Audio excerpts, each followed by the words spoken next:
jump too, Daddy. You don't make that jump, buddy. Are you really gonna do that?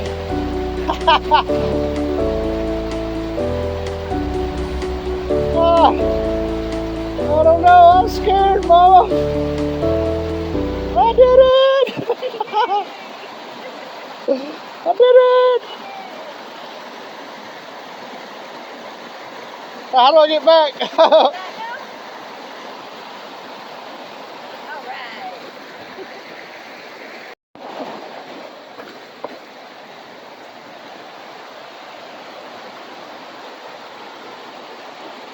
If we're gonna get in there, we gotta get in there.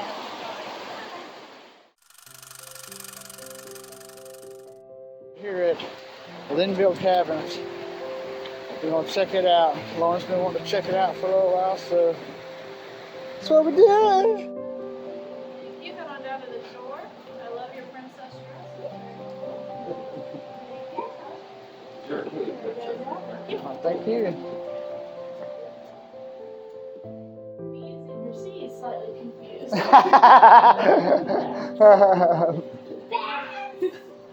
Hi, y'all. My name is Annalise. I'm going to be your tour guide. There are a few things for us to go over before we go on in. There's no eating, drinking, smoking, or vaping on the tour. This is an active limestone cavern. It means everything inside the mountain is actively growing. So we can't touch anything that we see because the oil on our skin will permanently damage the rocks. We got to keep our hands to ourselves. You're welcome to take pictures, videos, and use flash photography. I just ask please don't blind each other. For the selfie stick, just keep it contained. And then as far as flashlights go, you do not allow flashlights. That includes the ones on your phones. And if at any point you have a problem on the tour, you need to leave, please raise your hand and let me know. Don't just leave the room. Alright, that's everything for us to go over. I'm going to lock this door, and you and I are going to be my line leader, so you got to go find the next orange cone and wait there for me. Watch your head as you go on in. Very good, y'all. Watch your heads.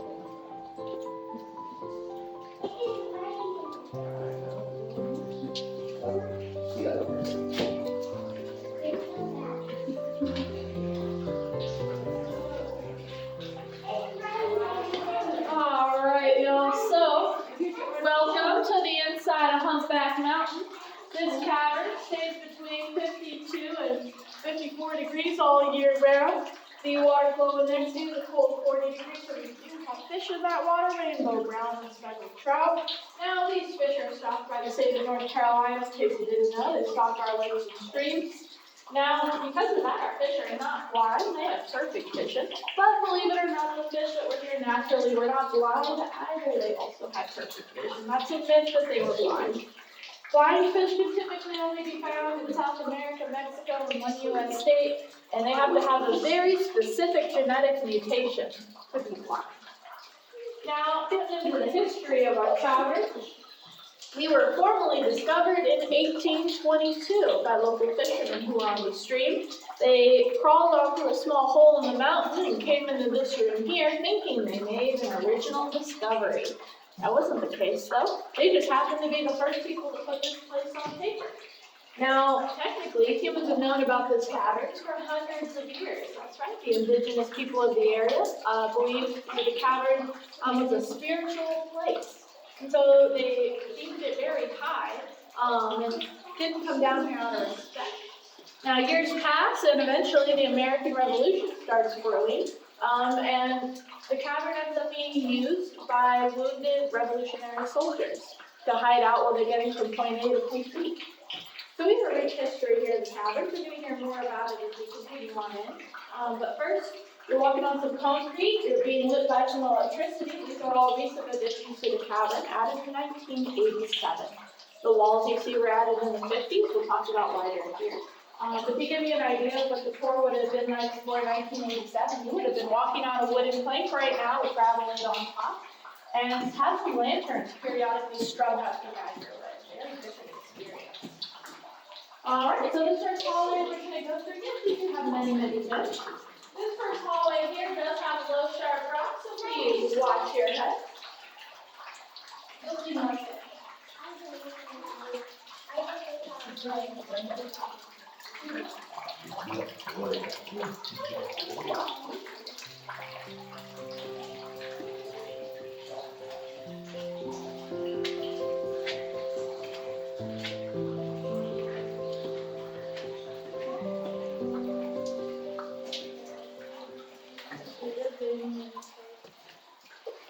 Alright, also this is a 3-story cavern. You're in the main center level. There's a lower level beneath your feet, and it is full of cold 40-degree water, so don't be going down there because I doubt you really want to risk hypothermia.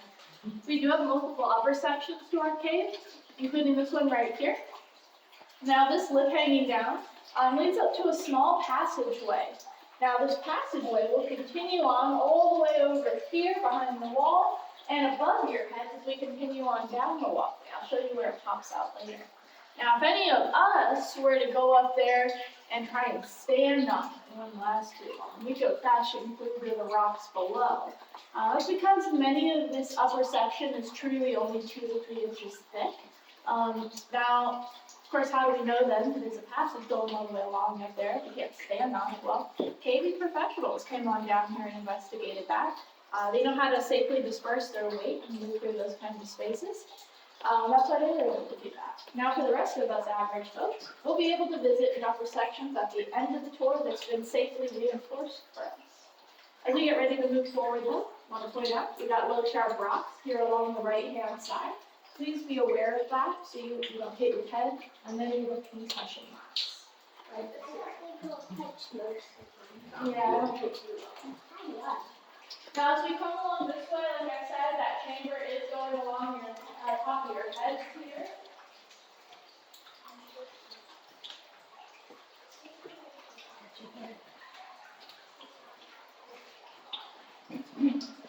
Oh man, you got light. So cool. Oh, one. Alright. Oh, awesome. Very nice. Alright, well, go ahead and line up along the wall here. You'll notice we got those bars up there. Those bars is where that upper chamber pops on out. Pretty cool. Now, this is my favorite part of the tour where we talk about what lives in our cavern. We have a variety of creepy, crawly inhabitants. We have centipedes, millipedes, crawdads, crickets, cave spiders, salamanders, and of course, we have bats. We have 2 species of bats down here, a tricolor bat and a little brown bat. They're only about the size of your pinky. They're teeny tiny. Now these bats are only here October through April. They use the cavern as a place to hibernate. Unfortunately though, our bat population has seen a steady decline, and that is because they are being killed by something called white nose syndrome. That's a fungus. Now that fungus came to the United States from Europe with an invasive species in 2006, killing 90% of the bat population. It's a very big deal. It has a mortality rate of 90 to 100%. Now, bats are our friends. They eat those nasty mosquitoes we all hate so much, so we want to protect the bats. And when we leave here today, folks, we can do our part. We're going to step on a bleach mat. We're going to sanitize our shoes so we don't take the fungus out with us. And I will note this fungus will not hurt you or your pets. Now, to give you an idea of how our cavern has been affected, if you would have visited us 30 to 40 years ago, you could have seen 200 to 300 bats down here in the winter. This year, we only saw 6, 5 of which were infected with white nose syndrome, unfortunately. Now, because it is April, these bats that have survived the season, they're going to start making their way on out if they haven't already. So if we do happen to see a bat on the tour, we're just going to remember to be super kind and respectful to it. Now, doesn't mean there might not be a lazy bat here or there, so let's go ahead and take a look and see if we see anyone still hanging onto the ceiling. I'll check their usual hiding places. Sometimes they like to be by the stalagmite. Oh my gosh, you guys. That's a rare species of bat right there. It's a Walmart bat. You never see them in the wild. No. His name is Wally. He's our bat representative. He's been hanging out with us, y'all, since the 1970s. He's here so everyone can say they at least saw a bat. Now, like I said, if we do see one of our real bats, we'll just be kind and respectful. Mr. Wally, though, he doesn't mind the attention. Let's go around the corner and take a look at something that is very alive. Like fishes? It's not quite like fishing. But fishes are alive. They are. We're going to be keeping it this whole rescue.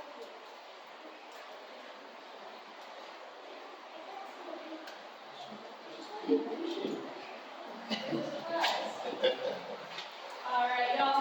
Is it just me? Or is this wall a little hairy? It's not quite hairy. These guys are granddaddy longlegs, or more commonly known as harvestmen. Now, they are in the arachnid family, though they are more closely related to scorpions. Now, they're non-venomous. They have zero interest in people. They cannot, will not hurt you. They're down here hibernating right now. We got a few more days of chilly weather coming up for us, so they'll probably be down here through the end of April. Once it gets consistently warm outside, then they'll make their way back on out. Periodically, we do have a little millipede hanging out underneath some of them. Centipedes, millipedes, crickets. Have a symbiotic relationship with these guys. They use them for protection almost. Pretty cool. And for some reason, these guys are not interested in eating any of them. Pretty cool. We'll let them go back to sleep and we'll change gears to talk about history as we direct our attention to this cavity behind you. Now this area here is what we call the preserver's fireplace. Our cavern has a connection to the American Civil War. What a surprise, right in the South. Now of course we know the Civil War was a terrible conflict, tearing families apart, brother against brother. Here locally, men fought not just for the Confederacy, but we fought for the Union as well. And a battle was going on not too far away when these men got word that their families back home were starving. They then had to make a very difficult decision. They decided to leave the war illegally. Deserting was not an easy thing to do. And so they did this, and they came and hid in our cavern in the meantime. We struck up a deal with the local people. They said, hey, we'll cobble shoes if you trade us some food. They said, sure, okay. And this went on for a few weeks. Now they set up camp here right where you're standing. This was originally a sandbar island. This is that original floor. Some of it's still preserved. Now, this happens to be the spot where they decided to set up a campfire. The campfire burned while they were here, bringing smoke to our ceiling. Anything you see up top that is kind of gray, kind of soot-like, this is all well over 100-year-old smoke damage. But the smoke didn't stop up there. It did continue up and out the cracks and crevices of the mountain until it released off the top, making it look like the mountain was on fire. Of course, who comes to investigate? The Civil War officers who happen to be passing by. They come down, find the men, arrest them, and freeze it. Very unfortunate for them. Now, you heard me say at the beginning that we also played a role in the American Revolution by the cavern helping wounded soldiers hide. So that means we participated in 2 major American wars. Very, very cool. We have a very rich history in our caverns. Now, let's get ready to go into the tallest room. This is where you're going to see some of our largest stalactite formations hanging down from the ceiling.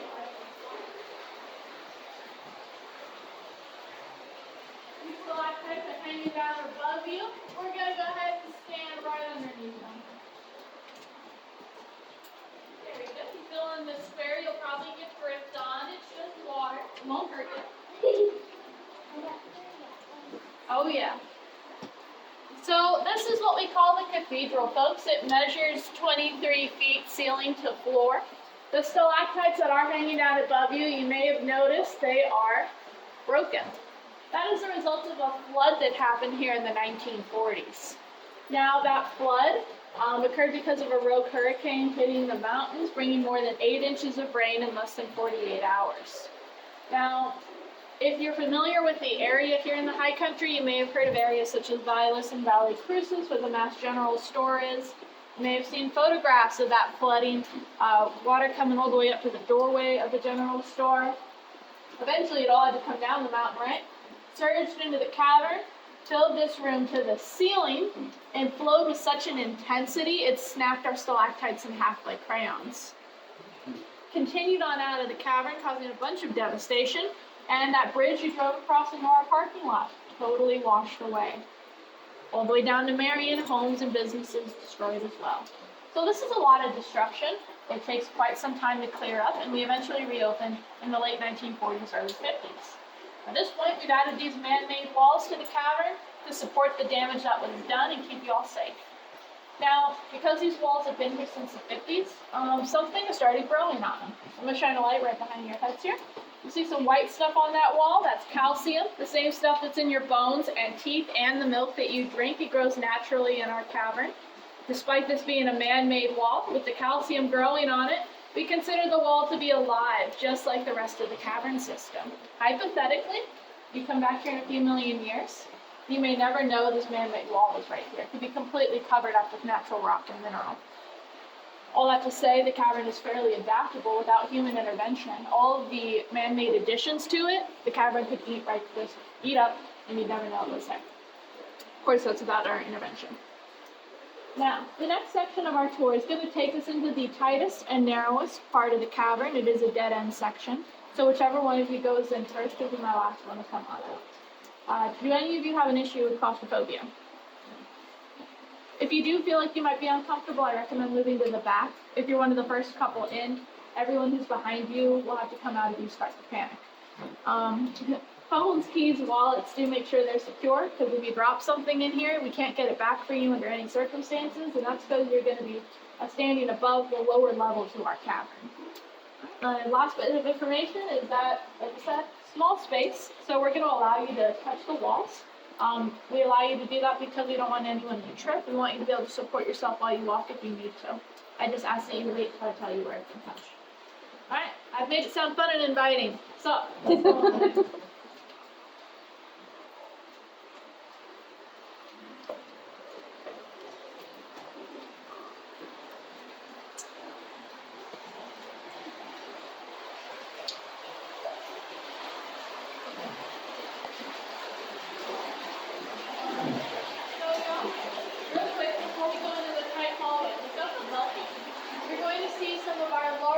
More beautiful flowstone formations that we have in the cavern.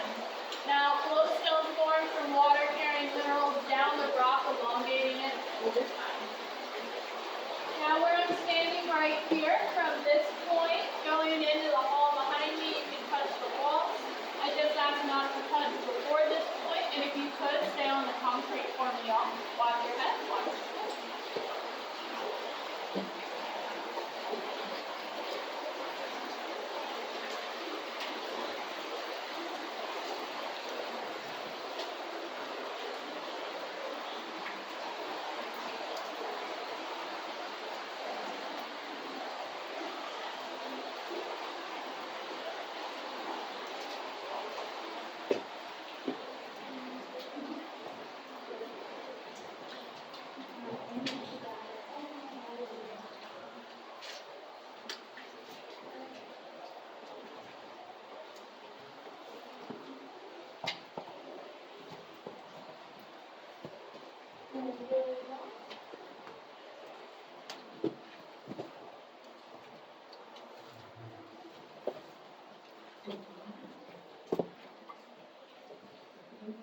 All right, so now you folks are standing above what we call the bottomless pool.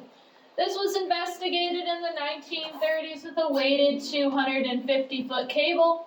Now that cable did not reach the bottom, so in 2005 we had a couple of divers who wanted to come on down and investigate the caverns.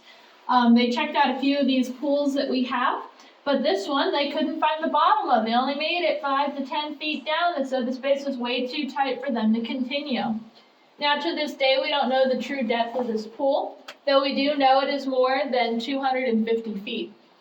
Now, this is a basin of natural groundwater. It is separate from the flowing stream in the hallway, so there are no fish in this pool. The only thing that lives down there are lost personal items. Now, what's really cool is you would probably assume the cavern was carved out by the flowing stream in the hallway. It's not the case. The water beneath your feet is what did all the work. It has special properties to it that dissolve and break down rock over time. This is what's called a solution cavern for that reason. Now, the level of the water beneath you is controlled by the water table within the earth. If that shifts for some reason, this pool will drain, open up the lower level for exploration. There could be 5, 10, 15 rooms beneath your feet. We simply don't know until the water drains on out. Now you're more than welcome to touch the walls back here. It's the only part of the tour you're allowed to touch, so you may as well get it out of your system. Once you do that, y'all, take another second to peek at the water. In a moment, I'm going to turn the water light off, and then we're going to exit this section. All right, we're going to turn around, come out the way we came. Watch your head, watch your step.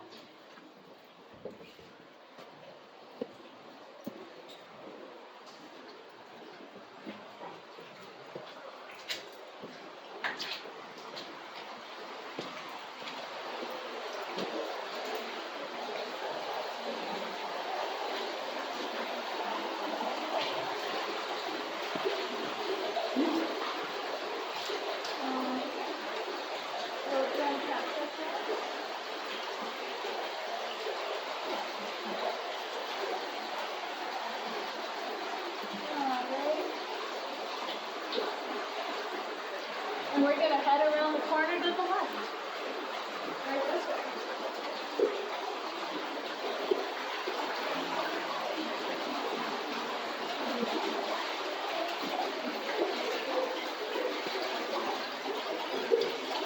Alrighty, y'all. So,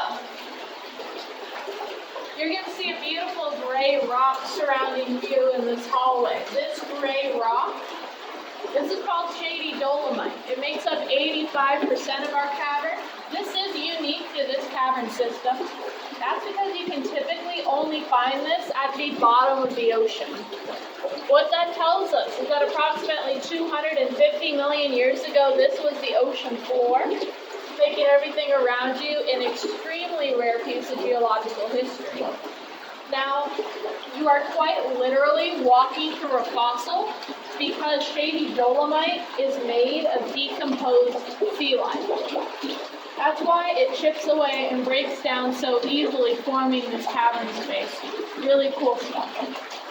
Now, if we take a couple steps forward, and I shine a light right here, y'all are going to see a beautiful orange-yellow glowing gemstone, y'all. This is a semi-precious gem called carnelian, and it gets that orange-yellow glow from something called iron oxidation.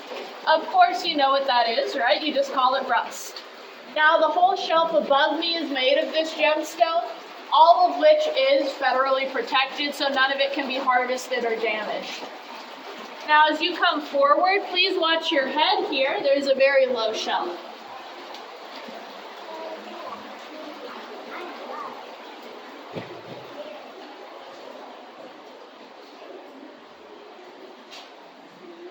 We have a sharp rock that sticks out here on your right. Please be aware of that as you come forward.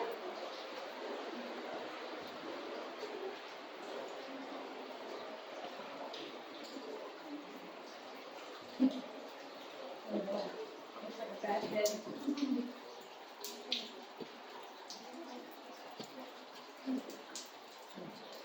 And you can take a couple more steps forward if you'd like. If you stand by the light fixture, you'll be a little drier. All right, so to my right and left, we have more of these flowstone formations. Now, of course, here you notice the vibrant green. This is not moss, this is not algae coats. Right here, this is a copper deposit. Now, these flowstone formations, they form really slowly. We're talking 120 years for 1 inch. Now, that's quite some time, but it's most impressive when you look to my left here at frozen Niagara. This is the oldest flowstone that we have in our cavern system. The geologists have dated it to be between 6 to 10 million years old. Now, along the bottom of it, there's grayish-brown discoloration.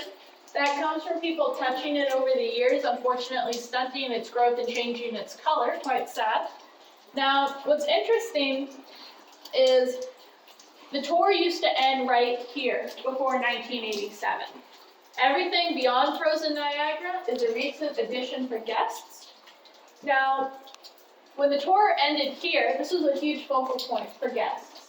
All throughout the 30s, 40s, 50s, 60s, 70s, people were stopping here at frozen Niagara, putting their hand at the bottom and posing for a picture. Year after year after year, the green is stripped away, the growth is stunted. That's where that comes from. Now, When I say that the tour stopped here, the reason was because when we go around the corner, we're going to pass under a low shelf. That's been opened up some for us to fit our heads on through. That shelf used to go almost down to the floor. You'd have to crawl on underneath it to pop into the next room. I think we can feel very grateful we don't have to do that. But let's appreciate that as we go around the corner, right this way.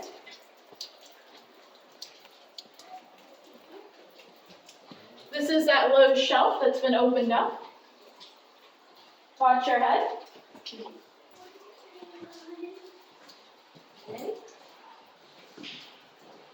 And then you pop into this room. This is all naturally open. This was not cleared. Then you have another low shelf right here. Continue to watch your head at the end of the hall.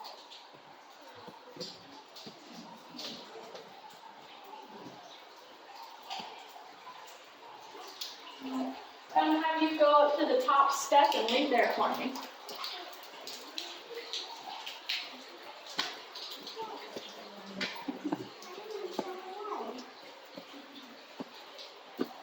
All right. So, as you climb the stairs, you're heading into our only supported upper level part of the cavern. Just like I said, this is a recent addition, 1987, this is open to guests. Before that, you would have scrambled up some rock and crawled through a little chamber to pop into here as well. Now with this open, you get to see two of the most unique formations in our cavern. They're called rimstone and cave coral. Rimstone looks like a gray squiggly line, cave coral looks like ground bead. These formations are growing on a shelf on your left-hand side when you first walk in. They're working their way upwards from the shelf that they're on. Be sure to look all around you as well. The room is beautiful as a whole. So go take a look. I'll meet you on the other side, folks.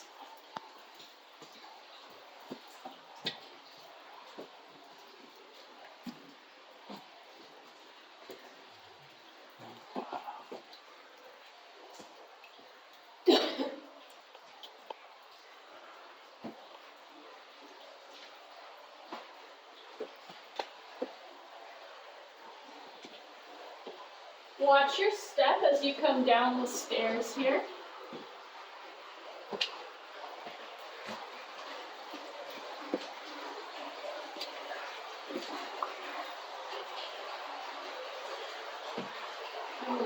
Wait for everyone to join on after that.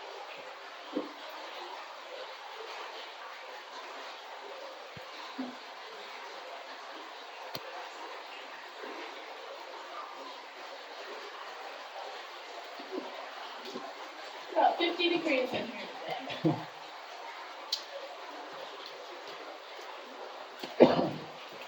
Alright. So, as you come down those stairs, I just want to give you a better idea of what the venture into that room would have looked like before we added the steps. And really, you would have been scrambling up loose rock like this, climbing over big boulders, up into a small passage like that into the top. Just to give you an idea of how much easier we've made it for you guys. This is caving in a luxurious way. Now, if we come over here, and we peek into the natural stream bed, you guys get an even better idea of what the cavern looks like naturally in some places. The further in you go, the smaller it does get. Now, we're currently standing 750 feet from the front door we came in through, and we're about a half mile underground right now. This is as far back as we take guests, but technically, y'all, the cavern continues for another 1,300 feet and is not fully explored. Now, as a staff member, I can continue on another 600 feet when I have to, and can end up in a place called the Signature Pool. That is where Thomas Edison actually sent 2 researchers into this cavern looking for platinum for his light bulb. Those men never found that platinum, but while back there they did a very human thing. They grabbed a rock out of the stream and they carved their names into the wall back there. We have pictures of those carvings for you to see in our gift shop. They have been authenticated. Now, the reason I can go on back there if I have to, you all see the black piping that's been going through the cavern that pulls water from the stream into the bathroom for you to wash your hands with. Flush the toilet switch. We have a small dam back there helping control that water flow. Now, at one point, y'all, this water was so clean, we pulled it straight from the source to the water fountain in front of the cabin doors. Now, it's been some time since we were able to do that for multiple reasons, but the water still is quite clean. I just wouldn't drink it. That means you shouldn't drink the water in the bathrooms, right? Common sense. All right, let's head into the lantern.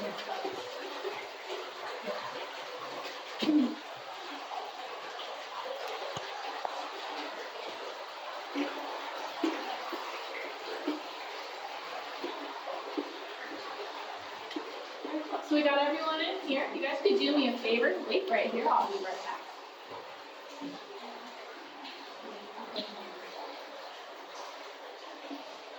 Alrighty, so we're going to do something really fun now. We're going to do a demonstration of darkness. So for this, we're going to stand really still. We're going to keep our heads away from the walls. If you have anything like clothes, phones, watches, personalities, light up shoes, you can stand real still and put those things away. Alrighty. And with the knowledge that it was men, women, average people like you and me coming down here, you can also assume that inevitably an accident would happen next. What happened? Around 1910, two young men in their early 20s very confidently said they were going to find the end of the cavern. Now, the flaw with this, they didn't tell anyone that they were gone. They brought no food, no supplies, and only one lantern, which they eventually shattered pretty far in. As a result, it ended up taking them 2.5 days to find their way on out of here. They used the courage of the water to do this, but it was a very lengthy process given the fact there were no walls and no concrete floors. Now, we're going to go ahead and move on forward here.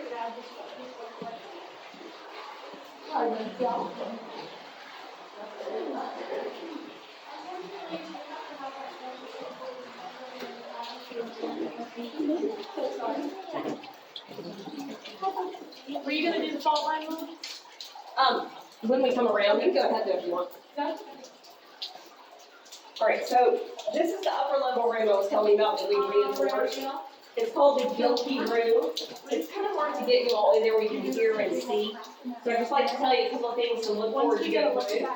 When you get to the middle of the room, about waist level, you're going to see some stuff. It looks like the head of cauliflower, kind of it's gray.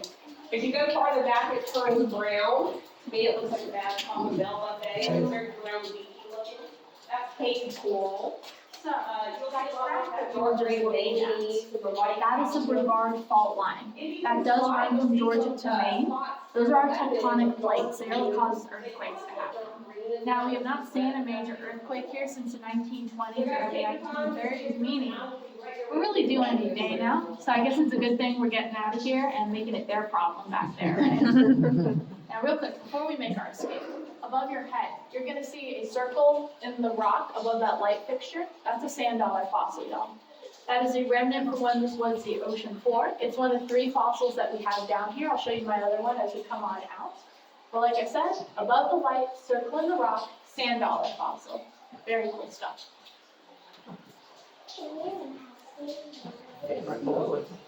Watch your head again here on the low shelf for me.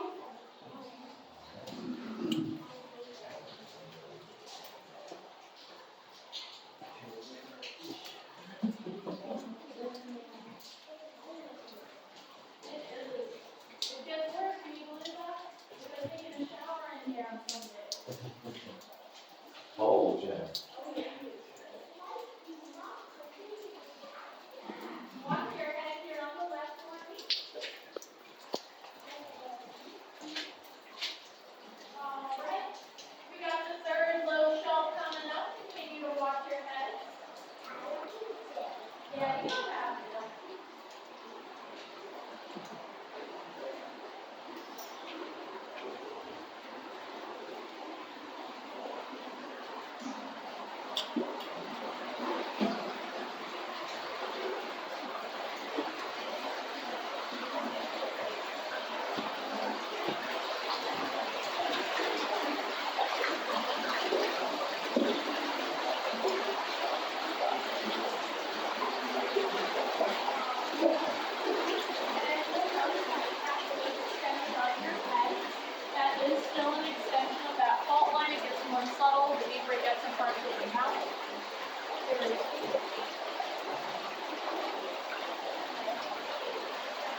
hard to see, but you'll notice as you're looking at this, there looks like there's almost tree rings on here. That is that fossil. It takes a very well-trained eye to spot it. And we very fortunately had 2 paleontologists come through here yesterday and were able to show us this, which was really amazing. Now, if you want to read more about this type of fossil, you can pick up Dr. Cato Holler's book in our gift shop. It's that white book. He has a little section on the geology of the cavern. Just a neat little tidbit. Now, the last geological thing we'll peek at is this shelf right here. This shelf, the top of it is the original floor of the cavern. Water has eroded it down to where the stream bed is today over the span of millions of years. So much of this shelf is preserved because of the type of rock that it is. It's a bedrock shelf, more dense, harder to break than our shady Dolomite limestone. It does have some water pools on top right now. Looks like an infinity pool. People get a kick out of that. Are there any additional questions I can answer for y'all before we make our way on out? Any questions? All right, back to the front door then.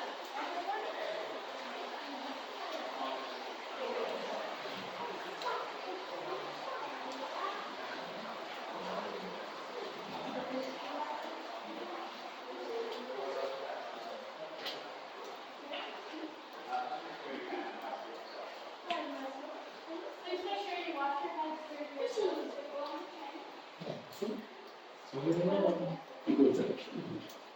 What a crazy cave fish.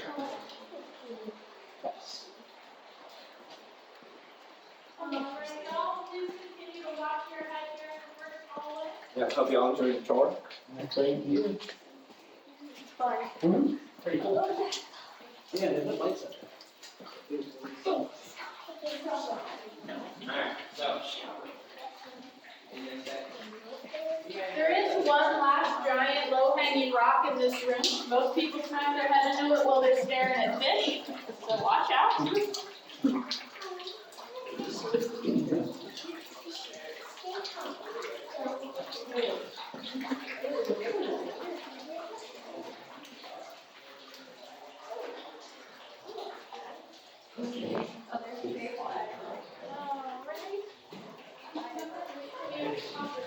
Huh?